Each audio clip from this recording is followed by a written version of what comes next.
सर्वांना जय जिजाऊ. मी गजानन खंदारे.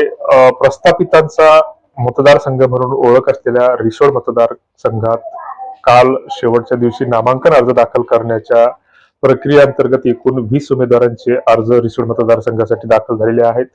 त्याच्यामध्ये राजकीय दिग्गजांपैकी जे काही 5 महत्वाचे उमेदवार आहेत, तर त्याच्यामध्ये विद्यमान आमदार अमित झनक यांचा मोठ्या शक्ती प्रदर्शनासह अर्ज दाखल झाला.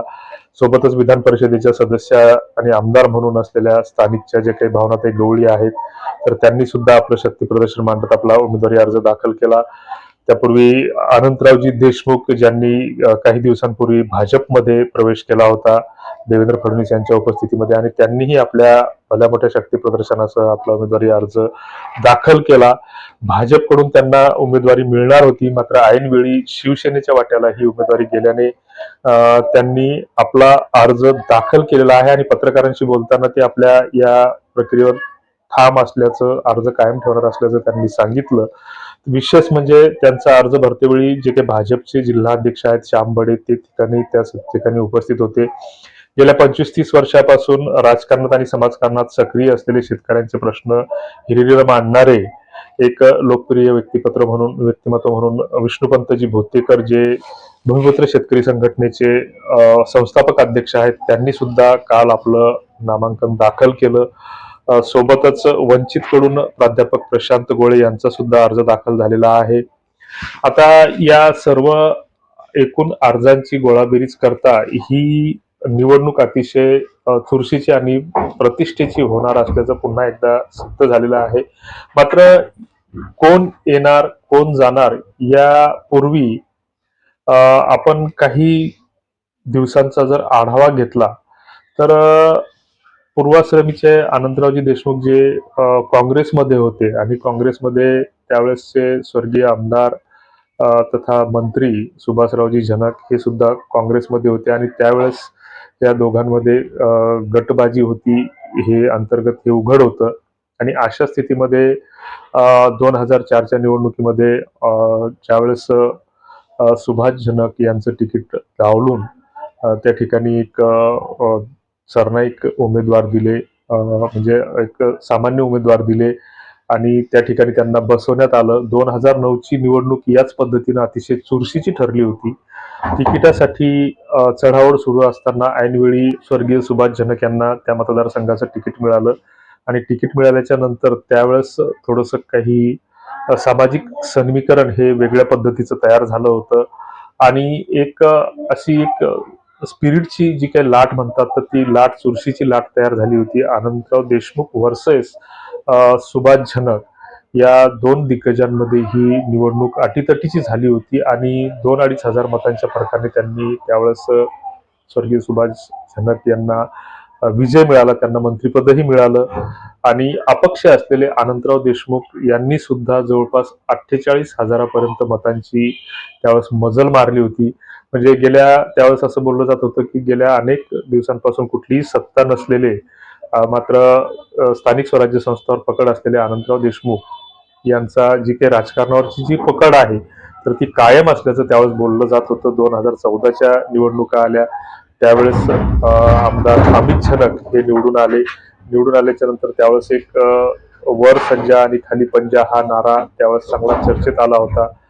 खासदार म्हणून त्यावेळेस संजय धोत्रे हे निवडून आले होते, तर आमदार म्हणून अमित झनक हे निवडून आले होते. 2019ची निवडणूक ही अशीच चुरशीची ठरली होती. काँग्रेसमधून निष्कासित झाल्याच्या नंतर अनंतराव देशमुख यांनी अपक्ष आपला उमेदवारी अर्ज भरला आणि त्यांना प्रतिस्पर्धी म्हणून विद्यमान आमदार अमित झनक हे काँग्रेसकडून लढत देत होते. आणि अशा स्थितीमध्ये या दोन्ही गटांमध्ये अतिशय अटीतटीची निवडणूक झाली. त्यावेळेस वंचितने आपल्या मताचा त्या ठिकाणी वाटा पाडला होता, 3ऱ्या क्रमांकावर वंचित राहिली होती.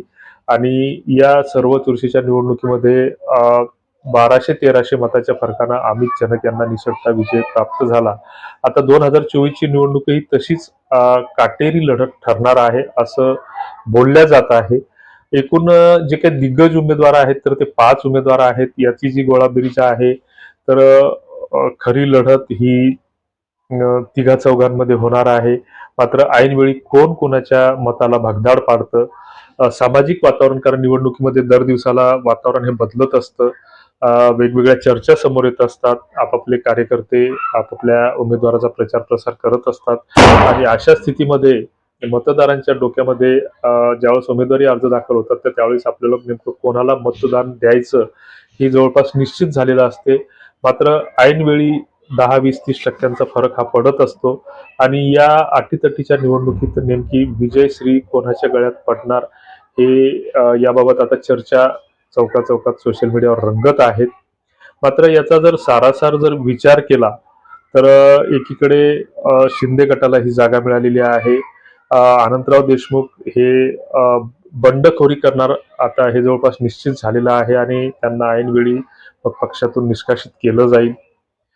जी काही सामाजिक मतांची जी काही आकडेवारी आहे तर या ठिकाणी सामाजिक मतदान हे शक्यतोवर एकगठ्ठा होत नसतं. कुठलाही समाज हा एकत्र येत नसतो. मात्र तरीही काही समाज असे स्पिरिटेड असतात की त्यांच्या मतांचा प्रभाव या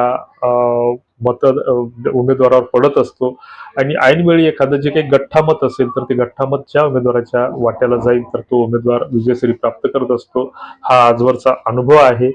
आता येणाऱ्या निवडणुकांमध्ये नेमकं विजयश्री ही कोणाच्या गळ्यात पडेल हे सांगणं आत्ता जरी कठीण असलं तरी या निवडणुकीत मात्र जी काही निवडणूक आयोगानं खर्चाची मर्यादा ठरवून दिलेली आहे तर अप्रत्यक्षरित्या त्यापेक्षा कितीतरी जास्त खर्च होणार हे निश्चित आहे आणि दिवाळीच्या नंतर जवळपास हे सगळेच अर्ज कायम राहणार ही याबाबत आता जवळपास हे ठाम झालेलं आहे आणि अशा स्थितीमध्ये नेमकी विजयश्री कोणाला मिळणार.